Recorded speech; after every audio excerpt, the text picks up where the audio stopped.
रिश्ते में लॉयल होने के बावजूद, रिश्ते में पूरे एफर्ट्स करने के बावजूद, रिश्ते में पूरी तरह से इमोशनली कनेक्शन के बावजूद आपका पार्टनर आपको छोड़कर चला गया। दिन रात के लड़ाई झगड़े शिकवे शिकायतें, और आज समझ ही नहीं आ रहा कि आखिर उसका रीजन ही क्या था। वह तो अपने रिश्ते में पूरी तरह से ईमानदार था, वह तो पूरी तरह से उसके लिए केयर करती थी, प्रेयर करती थी, लेकिन फिर ऐसा क्या हो गया कि वो इंसान मेरी कद्र किए बिना ही आगे बढ़ गया और आज वो मुझसे अलग होने की कोशिश कर रहा है। अगर आपके रिश्ते में भी इसी तरह की कोई परेशानी आ रही है तो ये वीडियो आपके लिए है दोस्तों। देखिए, अक्सर हम रिश्तों में बहुत ज्यादा पॉजेसिव हो जाते हैं। अपनी तरफ से सारे एफर्ट्स करने के बावजूद हमारा पार्टनर हमें छोड़कर चला जाता है।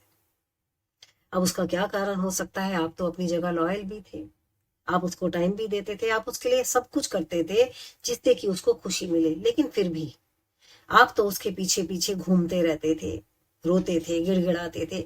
आपने कितनी ही रातें रो कर निकाल दी, पूरी पूरी रात आप उससे बात करते थे। यही आपकी गलती हो गई फ्रेंड। देखिए, कोई भी इंसान किसी रिश्ते में ना लॉयल्टी तो चाहता ही है, लेकिन साथ में उसको अपना एक स्पेस भी चाहिए होता है। अगर आपको ये लगता है कि आपने पूरी तरह से अपने आप को तन मन धन से उसकी तरफ झोंक कर आप उसको पालेंगे, तो ये आपकी बहुत बड़ी गलतफहमी है। 100% अवेलेबल रहना किसी भी इंसान से दूर जाने का सबसे पहला स्टेप होता है। जी हाँ, आपने सही सुना। अगर उसके एक बार आपको याद करते ही आप फौरन हाजिर हो जाते हैं, अपने सारे काम छोड़कर, अपनी सारी पढ़ाई लिखाई करियर सब कुछ दांव पर लगाकर आप उसके लिए तैयार रहते हैं, तो सावधान हो जाइए। ऐसे केस में कुछ टाइम बाद ही आपकी वैल्यू खत्म होने वाली है। हर किसी को अपना पार्टनर चाहिए, लॉयल चाहिए, लेकिन साथ में उसे ऐसा पार्टनर चाहिए कि जो अपने परिवार के लिए, अपने फ्यूचर के लिए भी कॉन्शियस हो। जी हाँ, हो सकता है ये बात अभी आपको ना समझ में आए, लेकिन एक समय के बाद हर किसी को ऐसा इंसान ही प्यारा लगता है जो अपने फ्यूचर के लिए सीरियस होता है, जो कहीं ना कहीं एक बड़ा एम रखता है अपनी लाइफ में अचीव करने के लिए। ये नहीं कि आपके आवाज देते ही वो रोने लगे, गिड़गिड़ाने लगे, पार्टनर एक दिन बात नहीं कही या उससे मिला नहीं और वो पागल हुआ जा रहा है आपके प्यार में। नहीं नहीं नहीं, ऐसा पार्टनर किसी को नहीं चाहिए।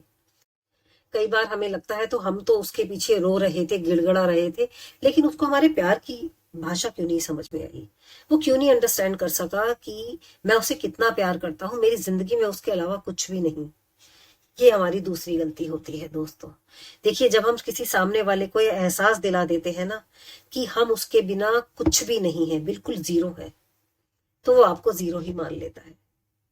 पार्टनर को उसकी जगह दीजिए, रिस्पेक्ट दीजिए, लेकिन अपने से बढ़कर नहीं।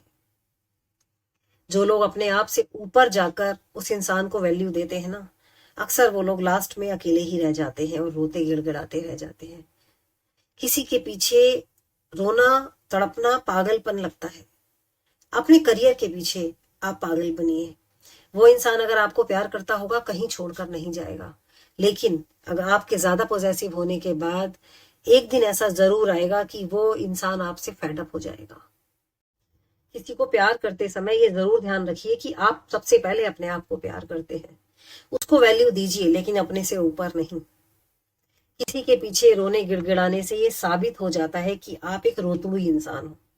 आप हमेशा रोने वाले, परेशान रहने वाले इंसान हो, और दुखी रहने वाले इंसान के साथ कोई नहीं रहना चाहता।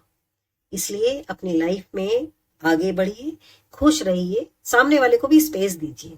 अगर आप दोनों का कनेक्शन है तो वो जरूर आपके पास वापस आएगा। थोड़ा सा गैप दीजिए रिश्तों को। जरूरी नहीं एक दूसरे के पास बैठे रहने से हमेशा रिश्ता स्ट्रांग होता है। कभी अगर झगड़ा होता है, कुछ मिसअंडरस्टैंडिंग होती है, तो ऐसी कंडीशन में आपको एक छोटा गैप देना बहुत जरूरी है। जी हाँ, सोच कर देखिए। ऐसी छोटी छोटी बातों से आप अपने रिश्ते को लॉन्ग लाइफ के लिए ले जा सकते हैं, बना सकते हैं। ध्यान रखिए।